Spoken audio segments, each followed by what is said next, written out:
We'll go ahead and begin. Yeah, hello everybody. Thank you for joining us today, and hello to everyone on Zoom. We have about 10 participants right now over Zoom, so that's exciting. Yeah, welcome to Green Apple Books at the Park here. Thank you all for coming. We are requiring that everyone keep their masks on with the exception of the authors. I wanted to remind you guys that we have tons of events like this all the time. You can find a list of our events at greenapplebooks.com.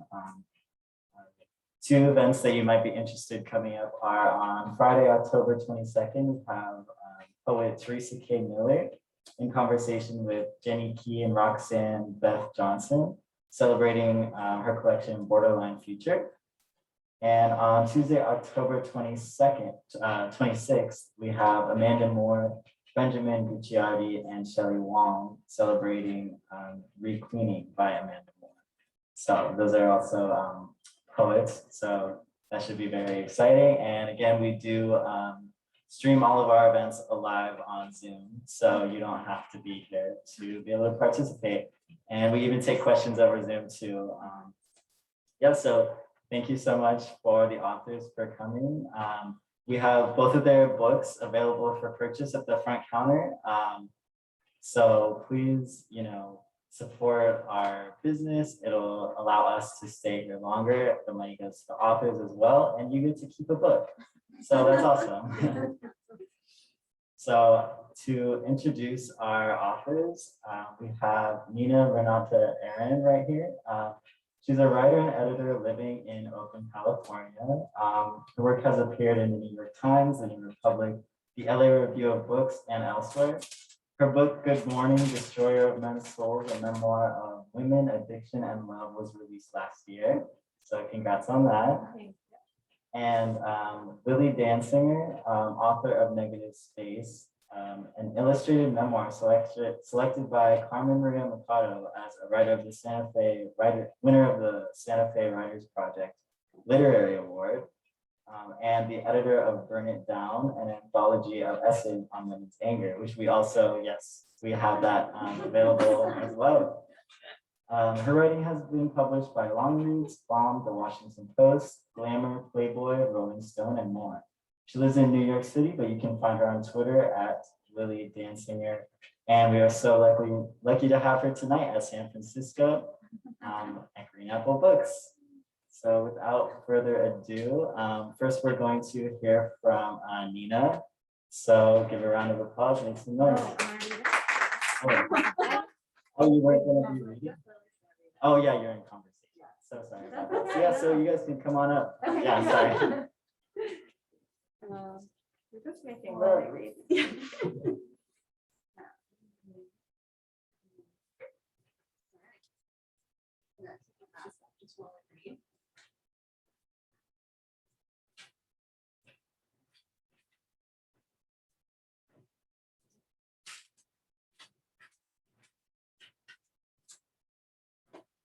Okay, thank you for coming. Some relatives here who I haven't seen in over 20 years, and a colleague who I mostly only know online, so that's great. Thank you. And thank you, Green Apple Books, for having me, and of course, Nina, thank you for being here.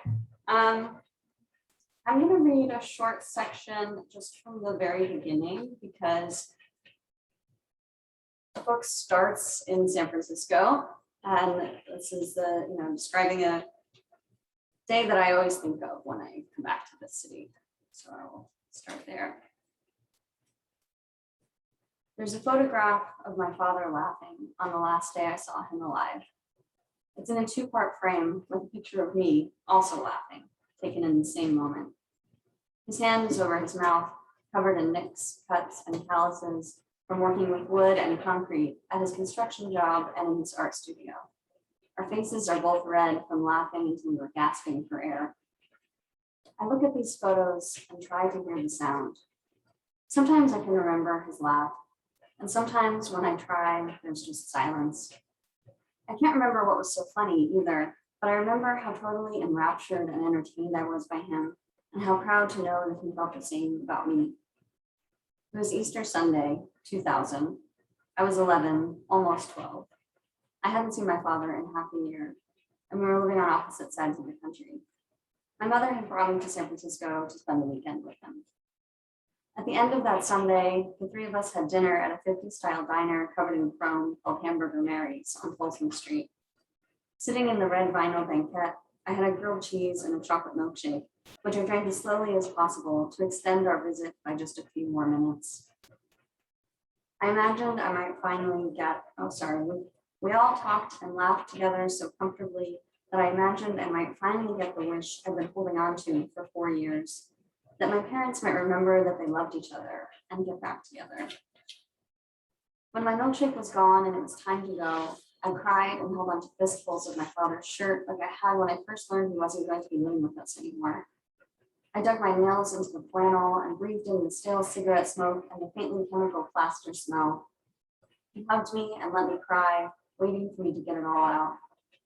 But when I didn't stop, didn't let go, he finally took my hands in his, leaned his face in close to mine, and said, "I'm sorry, sweetheart. I have to go. I love you."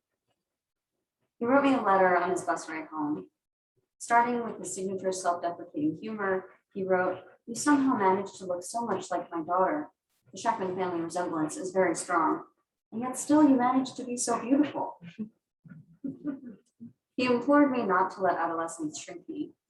"Stand up and be proud," he wrote, warning that young women sometimes hide their intelligence to avoid drawing attention to themselves. "Never be embarrassed by your ability to make just the right sentence with all of the exact words you wanted and needed." He praised my vocabulary and articulate speech and drew a comparison between language and his use of images as an artist, which would become even more valuable to me once I grew up and built a life around words. The more closely you look at something, the more likely it is that you'll be able to draw that something. And the more you draw, the better you see. Well, knowing how to use language accurately and well, and being able to take pleasure in it, means that your brain is always able to think more and more accurately and elegantly. And he apologized for how his heroin addiction had affected me. He never referred explicitly to drugs, but euphemistically to the stuff I've been going through. He'd recently been arrested and spent time in inpatient rehab. He could no longer hope I wouldn't notice. But he still couched it in gentle terms. To protect me or his dignity, I'm not sure. By the time that letter arrived, he was dead. Those last words of fatherly praise and advice became as precious as Moses' tablets, words from beyond, all there would ever be. I'm going to stop there and keep it short so we can chat. Thank you.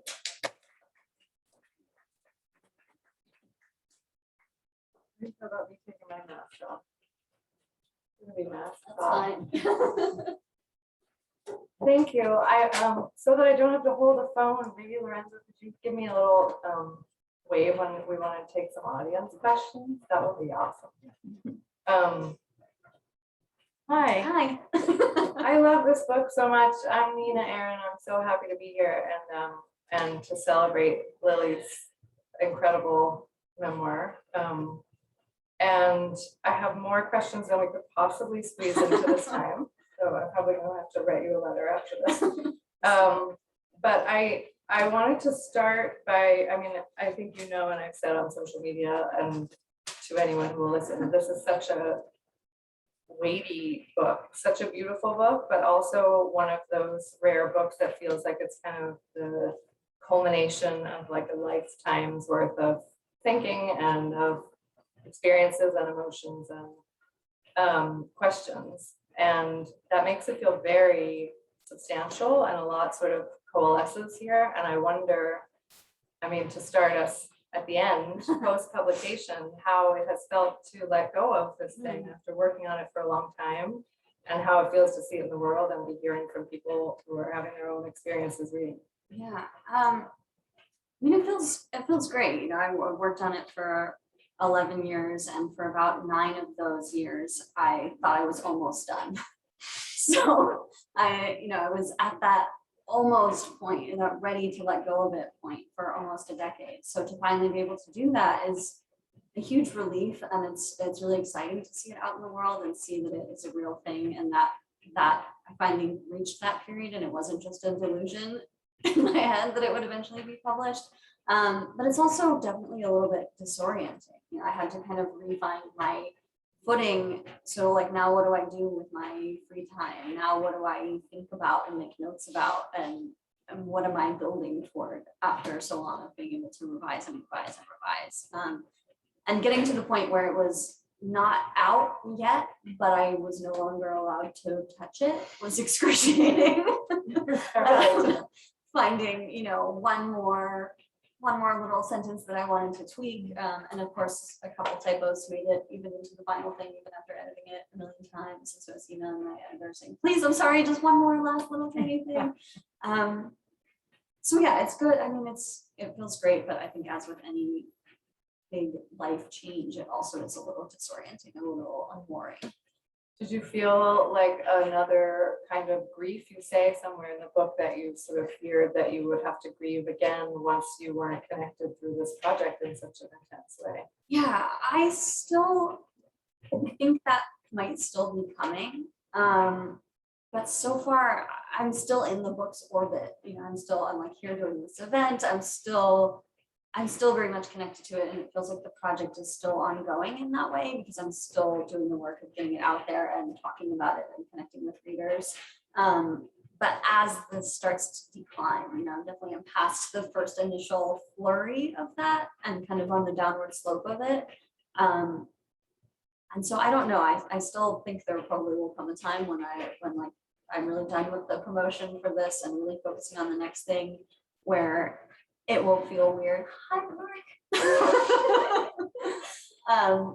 Where that kind of rebreathing will happen. Yeah. But for now, I don't know. I feel like I managed to make this thing out of the grief, you know, and now it exists and I don't have to kind of tend to it quite as excessively.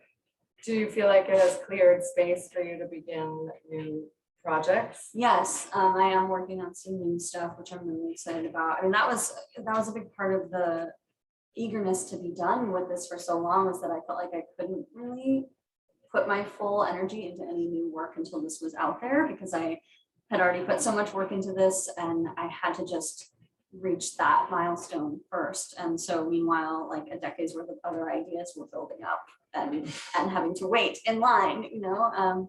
So being able to just like play around and make notes and explore and think about other things I could write about has been exciting. I, you know, I of course have all the second book anxiety of like, well, I'm not going to spend 11 years on the next one, so maybe it's not going to be as good. But, you know, that's for me and my therapist and future worries. Indeed.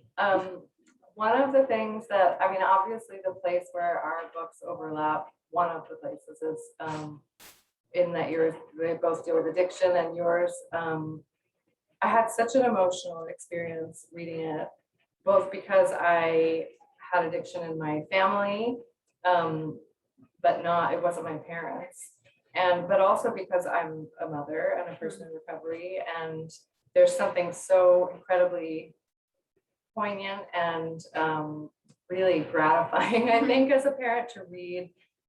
You know, you sort of frame your childhood as really happy, and then also your parents were addicts, and the notion that those things are not mutually exclusive, I think, is still radical. I think a lot about how much we have managed to normalize addiction, I think, because of the discourse of the opioid epidemic, and like, you know, we're moving in the right direction perhaps, but I don't know that we've like humanized addicts in the way that you do here. And that was one of the most moving parts of your book to me.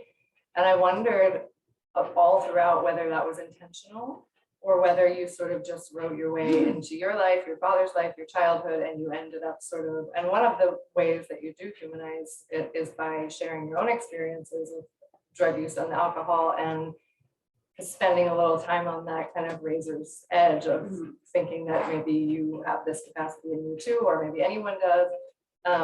But I really appreciated that in this book, and I really wanted to ask you throughout, like, did you set out to do that? I didn't set out to initially, but as soon as I started writing about my parents' addictions, it became clear that I was walking along the edge of this precipice where I very easily could stumble into this salacious drug narrative and, you know, focus on only the dark and gritty and like highlighting only the scary moments or the sad moments. And that just was not the reality that I lived. You know, I had a lot of fun as a kid. I had, you know, and yeah, there were definitely some moments that, I mean, even at the time, I didn't know that like playing catch in the hallway of a crack hotel SRO was like not wholesome. It was fun. I was having a good time, you know. So there's definitely some stuff that I look back on now and think like, oh yikes. But I wanted to also reflect the fact that just because my parents were struggling doesn't mean that they were not present for me, and it didn't erase all of the great things about them. And that that's something that I came up against over and over again in this book, is the fact that two apparently contradictory realities can in fact exist at the same time. And that the more I wrote, the more I kind of started to think maybe that's what this book is really about, because that's what I came to that over and over again whenever I was trying to reconcile two or more things that felt like one should override the other. But the more I dug into it, trying to find which one was real, the more I kept having to face the fact that they both existed, and they didn't actually, you know, overpower each other in one direction or another. That is another thing that I thought about all throughout, is that, you know, this you talk about in certain places, like sort of the truth and your memory, and whether those things are at odds or whether they can maybe just sort of sit side by side, like so many, you know, seemingly incongruous things in this book and in life. One of the other, well, the East Village, as it's conjured in this book, I lived in the East Village in the 90s on 9th and A. So all of the, I mean, that was like Odessa and Blue and Gold, which was my bar, and Sophie's and the Sidewalk Cafe, all these places where, I mean, you really do, I think there is a kind of love story between you and New York City in this book that I love. There are a lot of love stories in the book. There's, you know, obviously your relationship with your dad, but also his relationships with the big loves of his life, particularly your mother, and your relationship with your husband, which is so wonderful and feels like hard won at the end of this book, and I love that. But one of the relationships that was, I thought, particularly powerful was between you and your mom, and maybe I sort of over-identify because I think in writing a memoir, I realized that memoir writing is like a sustained engagement with one's mother. I mean, you can't escape it. You know, I mean, unless, I mean, maybe people have bad relationships or but I don't have a mom, but like, for me, it was a lot of what you describe of those kind of fact-checking calls, the deep dives into family trauma, understanding her perspective more. That was all like sort of, I think, like a through line in this book that also seemed to kind of take you by surprise. Did it? Or did you always know that if you wrote this, you were gonna have to like go there with your mom? And can you also, if you're comfortable, share about where this has landed you in your relationship with your mom and how it's been to see it published? Yeah, I definitely did not know that I was gonna have to go that deep. And I'm glad I didn't know. You know, there are a lot of things that I didn't know going into it that probably would have scared me away if I had known. Like that aspect of it, like how long it was gonna take, like, you know, a lot of elements. But like you say, it was unavoidable, you know, just the more I was trying to tell the story, and the fact that her perspective was so essential to getting to so many of the details. I don't know, just yesterday or 2 days ago, I don't know how long we've been here now, but we got to California, we stayed in the Mission, and then we drove down to Carmel, and I was, you know, pointing out to Sue and all the places that I used to go and talking about how much I hated it there when we got there, because it's like, what is this place? It's so quiet and clean and ritzy, and like, I don't know what to do with myself. When we were driving around, and like just yesterday, I was like, okay, yeah, I could see why my mom would want to come here if she had just gotten clean, and why she wouldn't have wanted to stay in the Mission if it was, you know, the option between those two. I'm like, yeah, okay, I get it now. But as a 9-year-old, I was furious and, you know, accused her of kidnapping. But yeah, I don't know. It definitely, I'm appreciative that she was as open with me as she was. It definitely would have been a totally different book if she hadn't given me such open access to her memories and her journals. And actually the very first piece of this book that was ever written was in a college class taught by this man right here, where we had to do research and we couldn't use the internet. And so I started this with the letters between my parents. And that was the very first entrance into the story. And the fact that she was willing to give me those letters, even though some of them were very angry and very deeply personal and, things that she had written as a scared, pregnant 21-year-old, Yeah. And I've definitely thought about the fact that this book wouldn't have happened the way that it did if she hadn't been that open. Yeah. Which also is its whole own head trip because I've accused her of being too open with me for a lot of my life as well. So, It yeah. finally came in handy. Yeah. Yeah, I relate to that dynamic too. Yeah, the notes between your parents that were like left on the table that are so intimate, and I mean, they do lend the book a whole other dimension of feeling. So yeah, I think it's amazing that she was willing to do that. And it does seem like it was, I mean, I hate to use like memoir-y language about this being feeling and cathartic, but it does seem like it was kind of important for you both to have that experience. Yeah, I've been thinking a lot about this question of like catharsis, and I've come to the conclusion that I don't believe in closure, and I only partly believe in the idea of memoir writing as catharsis. I think it allows you to dig all this shit up and get it to the surface, but then you still have to sort it out for yourself as a human being off the page. There's the making of a narrative with it where you can make it all make sense and it all has a function and it all has a purpose, and even the darkest, ugliest stuff is good because oh my god, what a great scene, and but then the book is done and you're like, okay, now I'm still left with all this. Sitting in it, yeah. Yeah, So well, yes and no. yeah, I totally hear that. I mean, do you feel like you had a sense that it would be cathartic and that that's why you wanted to write it, and you've ended up finding out that it's not particularly? It doesn't really seem that way. I don't to think me. so. No, I mean, my main motivation for most of it was making an archive of my father's artwork. That was the original version of this, was not intended to be a memoir at all. Actually, in the first draft, I referred to his daughter Lilly. And I was really trying hard to stay off stage and just tell my father's story and just talk about the art. But every single person who read it at every stage up until the very last revisions, the feedback that I got every time was they wanted more of me on the page and more of, like, what was it like to sit and have those conversations? What does it feel like? What's your relationship with the artwork? All of that. So I was layering more and more of that in and kind of being forced into the catharsis in the process. That was not a goal. Yeah.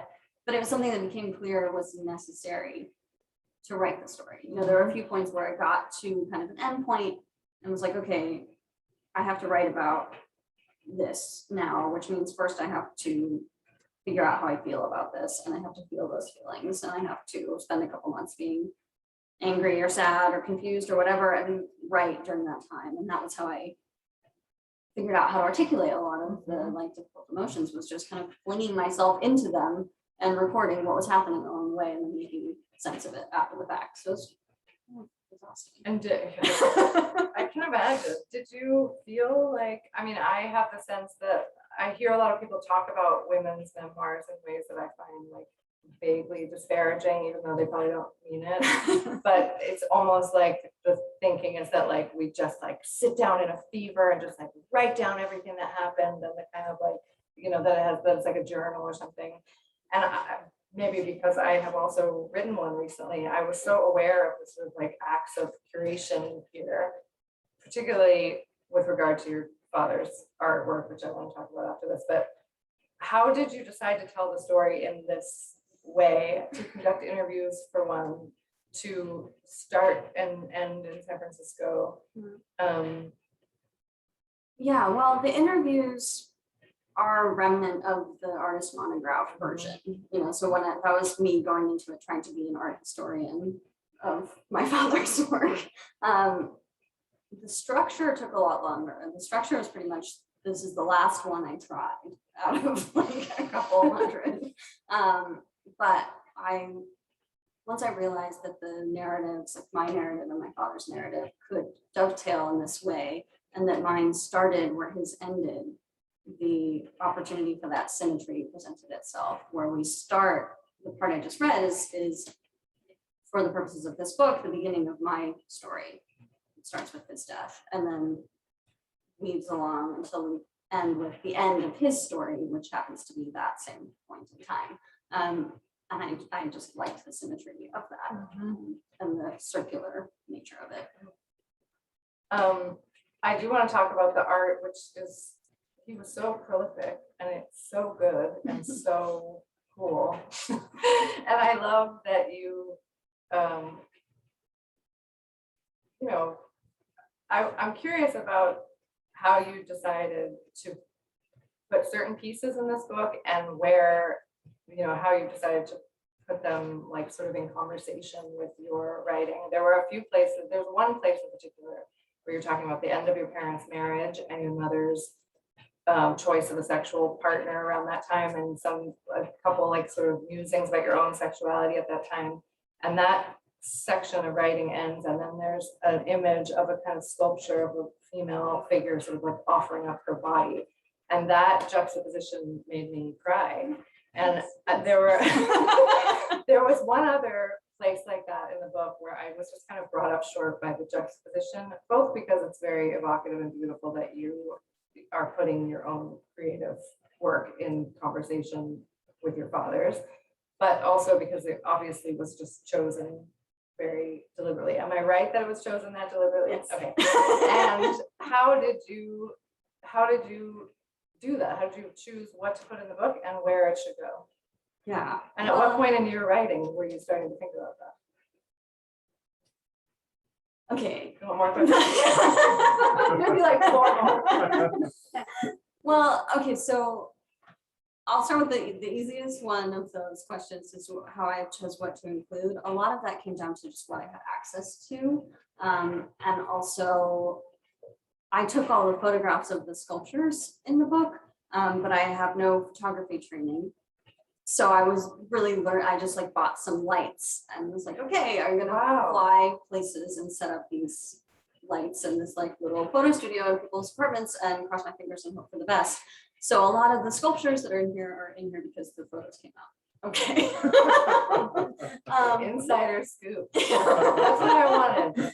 But it's, but that's also, there also was way, way, way more work than I could have included. So there also was like, that was actually one of the hardest parts, was when there were, 3 or 4 very similar pieces and I had to pick one.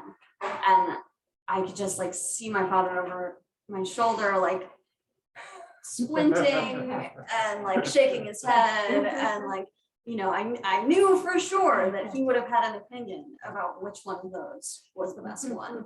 I just didn't know what that opinion would be. So having to make that choice for myself, I was very scary and felt that felt harder than cutting my own words. I could make those decisions about like what scenes needed to be in and what sections could be cut. But when I was choosing for him which pieces were going to be archived in this way, that felt like a very heavy task. Yeah.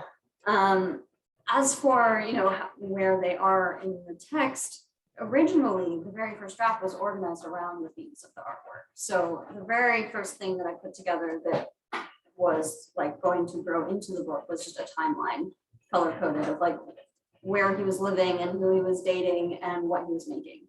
And so grouping it into like, dogs and then deer and then rabbits and then we've got Barbies and those were the chapters originally. And then I kind of went back and forth as I was editing, and I would take the images out so I could just work with the text and pay attention to the shape of the story. And then once I had a solid draft, I would put the images back in and make sure that they all still made sense and change some chapter breaks as needed. and stuff like that. And then take the images out again and edit again. And it was kind of that back and forth. So I was always making sure that as the text evolved, it wasn't going too far from following the story of the artwork. And then some came later, like those two images of the women in the spot that you mentioned. That came later because those were like, I had images left that I was like, I want these to go somewhere. And then got to the end of that chapter and was like, these could go here. Yeah. Yeah, that's a really powerful moment. How did you know how to photograph this stuff? You did. You figured it out. I had They some look help. very professional. I have a family friend who's a photographer who came over and gave me like a crash course on like, here's how you use these very expensive lights that you just bought.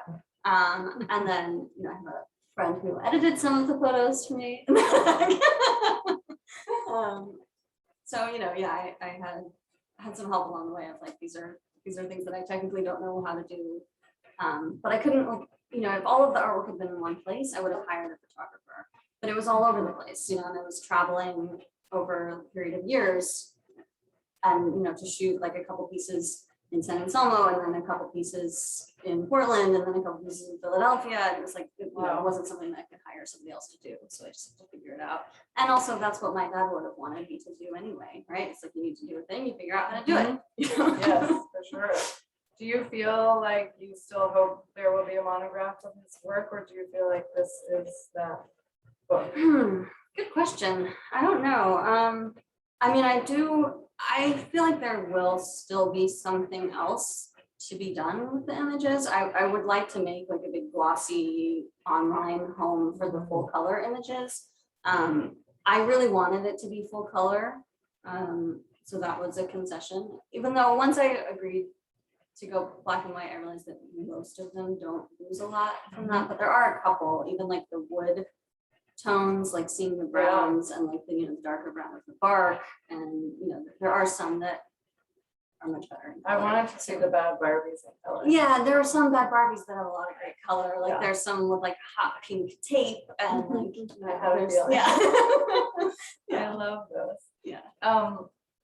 It has to be, I have to talk about first of all, I think readers and writers and aspiring writers are always curious about somebody's like publishing journey. And after I got to this book, which made me so emotional, then I read your acknowledgements where you say that this book was rejected a lot, and even go so far as to thank the agents and editors who rejected it because you agree that it wasn't ready yet, which it was just a very cool move. But also I have to say, like, that made me really angry hearing that this book was rejected so much. And I read a lot of proposals, manuscripts, and like and published books, dare I say it, in a bookstore that are inferior to this. And I was like, what? I mean, all I could think was that maybe editors thought that this didn't fit into the kind of, unfortunately, sometimes formulaic, like, categories of addiction memoir or grief memoir. It wasn't quite an art book, and it's expensive to do, publish pictures, whatever. But like, how do you understand that? And do you really believe that it wasn't ready? And now, I mean, it feels now like kind of a perfect, like this is how it is supposed to be. So in a way, I think you're probably right to be sort of grateful for being held up along that journey. But can you tell us about the whole publishing journey? Yeah. So I mean, the version that you just said, where it's like it doesn't fit neatly into one specific category, that's a big part of it, and that's the version that's not my fault. So yes, let's go with that. But also, I mean, it also was just, I was learning how to write a book in the process of writing this book, and I thought I was done a lot of times along the way, because like, okay, I wrote a book. It just wasn't good yet, but I didn't know that because I was 23 and I had written a book and I wanted it to be published. And so, I mean, it was rejected. The first version was rejected because it turns out that you can't really publish a big hardcover, full color artist monograph for a non-famous author, which I, of course, was very indignant about, but was told that by multiple people who know what they're talking about. So that kind of precipitated the initial pivot to, okay, I'll call it a memoir, but it'll also still secretly be an art book. And then, I tried to publish a couple years later, after a lot of revision, I tried to publish a version where I thought I had added more, like enough of myself, but really I had just put in like the kind of detective novel thread of, as I call it, like the actual scenes of the interviews and the searching, and that was rejected a bunch. How old were you at that point? Like 25, 26, so it was like a couple of years into it. And were you like gutted by this, or were you able to be like, okay, maybe it's not ready yet? I mean, is anybody ever? I mean, both. Yeah, I was pissed off. I was frustrated. I was, but by then it was like I knew I wasn't going to not find a way. Yes. At that point I just was like, okay, well, next then. Very determined to get it out there one way or another. And sometimes, I got feedback that I agreed with, or even if I didn't agree with it, I had heard it from enough people that I figured maybe, okay, fine. So it was, adding more and more and more of the memoir layer. And then the whole kind of third narrative thread of my life, starting after my father's death and everything, like in high school and going to college and grad school and meeting my husband, all of that was added in the last like 2 years. Oh, wow. And then that version was rejected a bunch. And then I did one more big polish, and I finally got to the point where I knew that I had done all I could do. And I told Suman, I was like, this is it. I'm sending it out one more time. I found this list. If it doesn't land, then I gotta just do something else. And maybe if I publish another more mainstream book first, somebody will let me do this later. But like, I've reached the end of the rope. This is the last few places I can send it that I'll feel good about sending it out with. But yeah, and somewhere along that road, I had a book deal and then canceled it because it sucked. I saw that in the acknowledgements too, and but that sounded like that was a really good. I'm really decision. glad I did that. It was terrifying. I got I got my first white hairs from that experience. Just pulling it and knowing that I might not necessarily ever find Wow. another outlet, but just not wanting to send it out into the world like with a fizzle, and it was just too small an operation. It became clear as we were talking about the actual publication process that they just didn't have the funds or the staff or anything to give it a shot. And how did you kind of,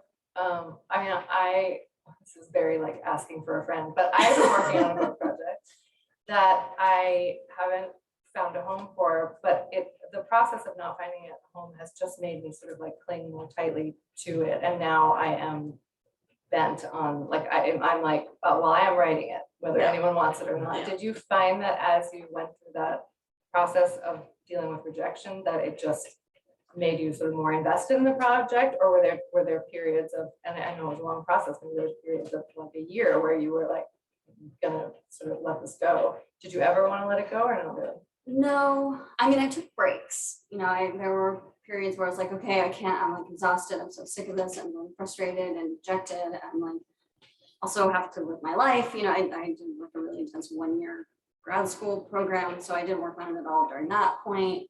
And there were just like all of my 20s, so there were times where I was busy and doing other things, but I always, it always was kind of in the back of my mind and was always planning to get back to it.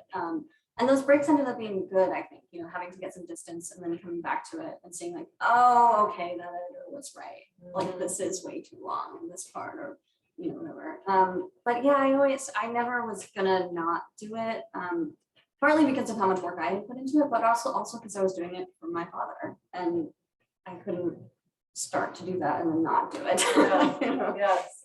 Yeah, it does feel like one of those books that it feels like a kind of sense making of like your whole life and all the characters in it, and it in that way feels kind of like definitive, and I feel like one can feel that it's been like loved for a long time. It does not feel like you just like sat down and all down. It's very considered, and in fact, in trying to think of questions to ask you, I would read something and think like, oh, I'm going to ask about that, and then you would sort of like deal with it so thoroughly and like brilliantly in the next subsequent 2 paragraphs. I was like, so it's like very, it's so well done. I love it so much. And I would love to open it up so that others can ask Lily some questions about this amazing book.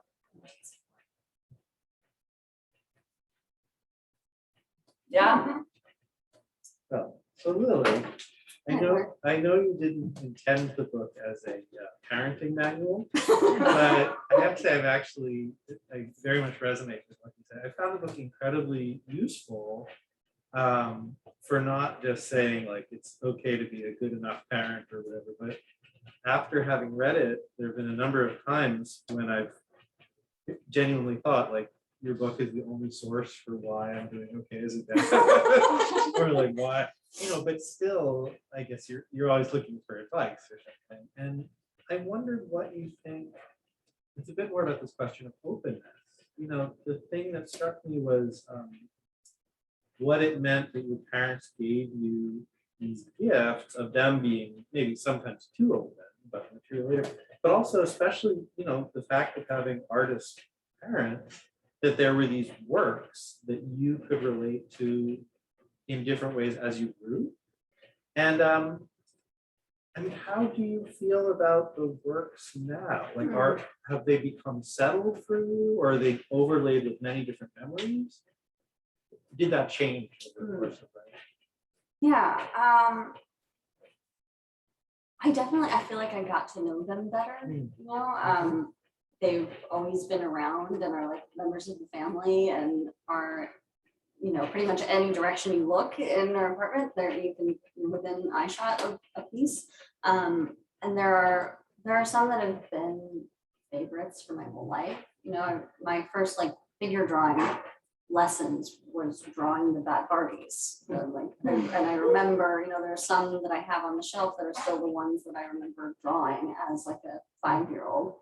But I feel like I know their backstories. It feels like if you're friends with somebody for a long time, but you never really sat down with just them and had that really deep conversation, and then you finally get to know them, and then everything that they do subsequently makes a little bit more sense because you know their history and you know their hangups and their worst breakup and all of that. So I feel like I got to know each of the pieces better, which is really cool, and it also shifted some of my favorites. I think I made me love some pieces even more.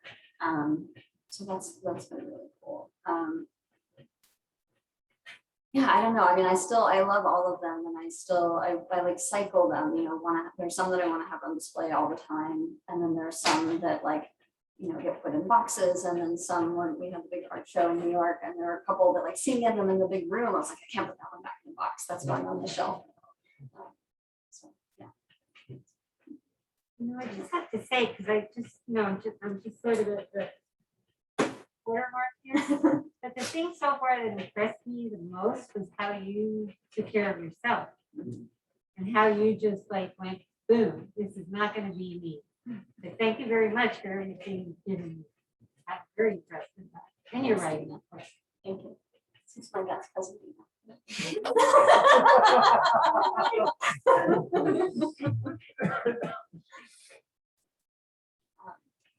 Courtney.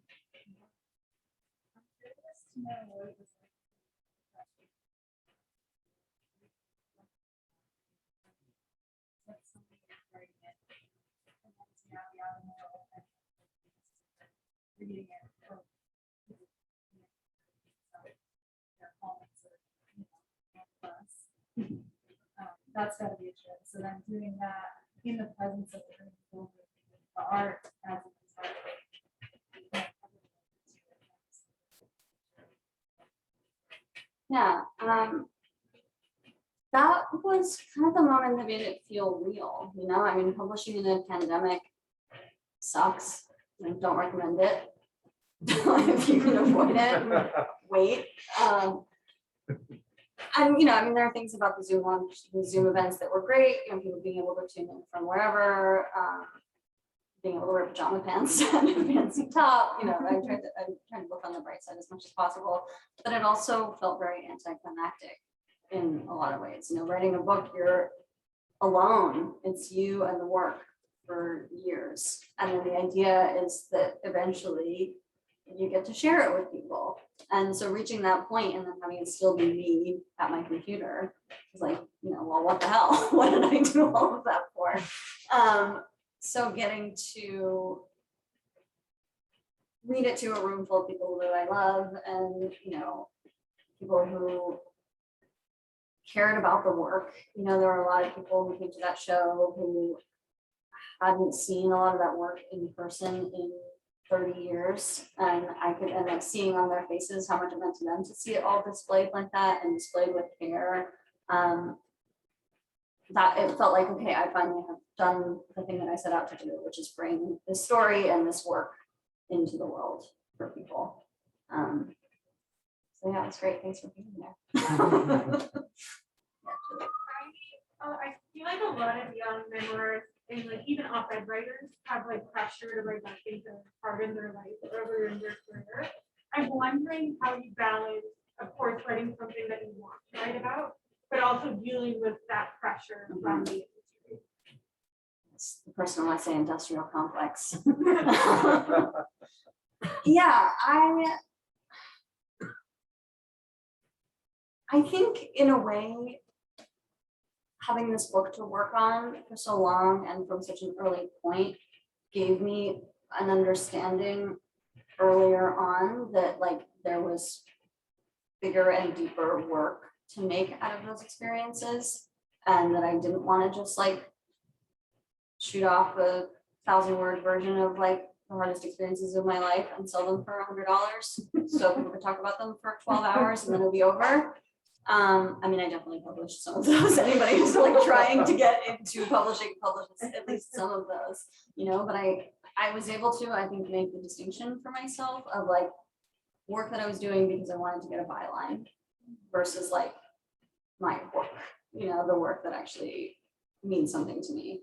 And I think being able to kind of make that division in my mind and say, and made it easier to ask, like, is it worth putting this out in the world to get a Washington Post byline or a Cosmo byline or whatever it is, versus like, is this something that I should save and talk about with more depth? I think it also, the drum that I beat the most often when it comes to this conversation is the distinction between selling the experience and selling art that you make out of the experience. And so if you feel like you're just selling the shock value of something that happened to you, then you're probably being exploited. Versus like if you have something to say about an experience, then sell the thing you have to say rather than the experience. And one benefit of that is the control, but also the fact that it allows you to then go back to that well as many times as you want, because you can say a lot of different things about one formative experience versus just like, here's all the gory details for you to be shocked about. And then that's it. And then you feel like you've told that story and you can't tell it Beautifully put. That's, I think that's all the time we have for questions. Oh, online questions? Yeah. Awesome. So, one from again.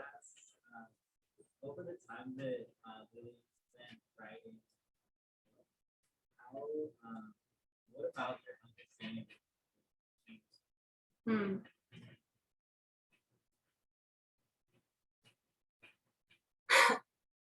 Well, okay, the pithy version of the pithy answer that I'll give first is that I finally understood what my mother meant when we were fighting when I was a teenager, and she said, "Oh, you're just like your father."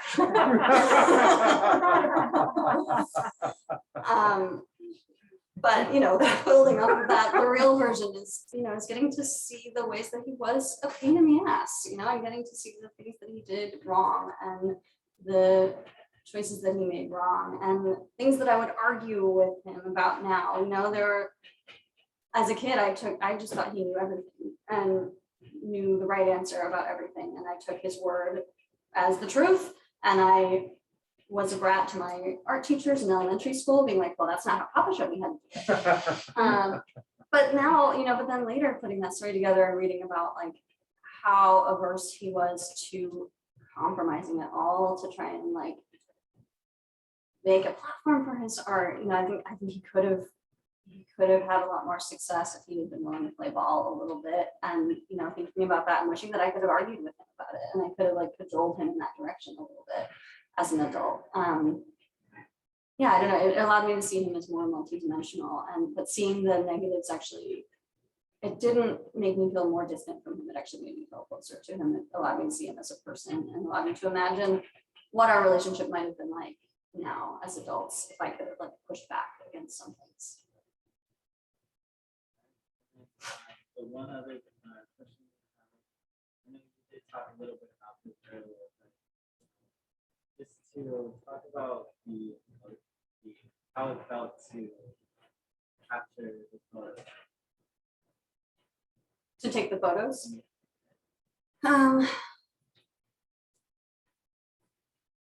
I mean, it was scary because I knew that I didn't know what I was doing and I didn't want to mess up.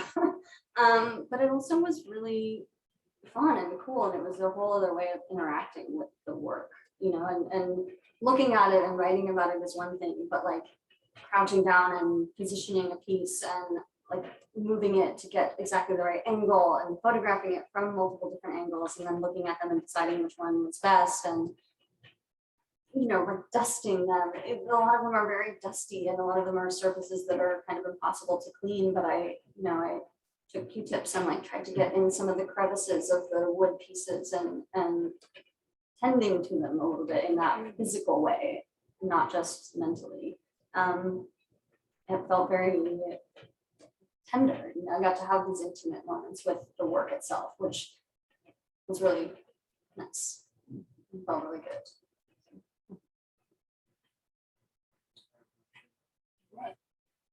Thank you. Thank you so much. I love this book. Thank you.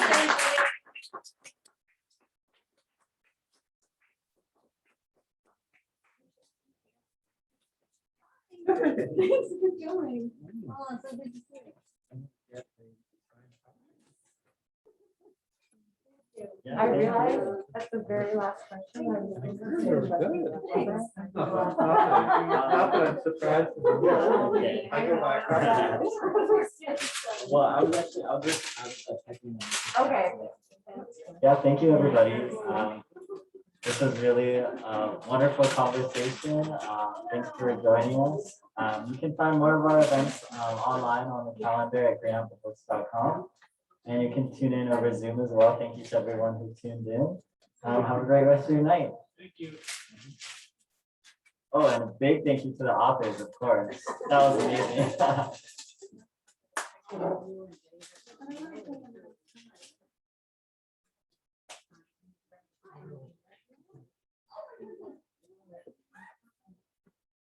Sign. Yes.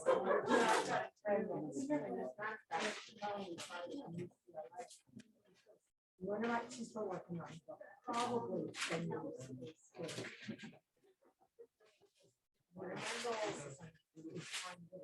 Oh, yeah. Oh, I'm finishing it, and I know I've got part of it.